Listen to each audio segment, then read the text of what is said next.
جس دن مغیرہ بن شعبہ حاکم کوفہ کا انتقال ہوا تو جریر بن عبداللہ رضی اللہ تعالی عنہ خطبے کے لیے کھڑے ہوئے اور اللہ کی تعریف اور خوبی بیان کی اور کہا تم کو اکیلے اللہ کا ڈر رکھنا چاہیے، اس کا کوئی شریک نہیں، اور تحمل اور اطمینان سے رہنا چاہیے اس وقت تک کہ کوئی دوسرا حاکم تمہارے اوپر آئے، اور وہ ابھی آنے والا ہے۔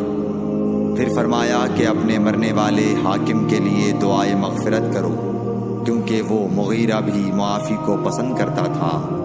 پھر کہا کہ اس کے بعد تم کو معلوم ہونا چاہیے کہ میں ایک دفعہ حضرت صلی اللہ علیہ وسلم کے پاس آیا اور میں نے عرض کیا کہ میں آپ سے اسلام پر بیعت کرتا ہوں۔ آپ نے مجھ سے ہر مسلمان کی خیر خواہی کے لیے شرط کی، بس میں نے اس شرط پر آپ سے بیعت کر لی۔ بس اس مسجد کے رب کی قسم کہ میں تمہارا خیر خواہ ہوں۔ پھر استغفار کیا اور ممبر سے اتر آئے۔ صحیح بخاری حدیث نمبر 58۔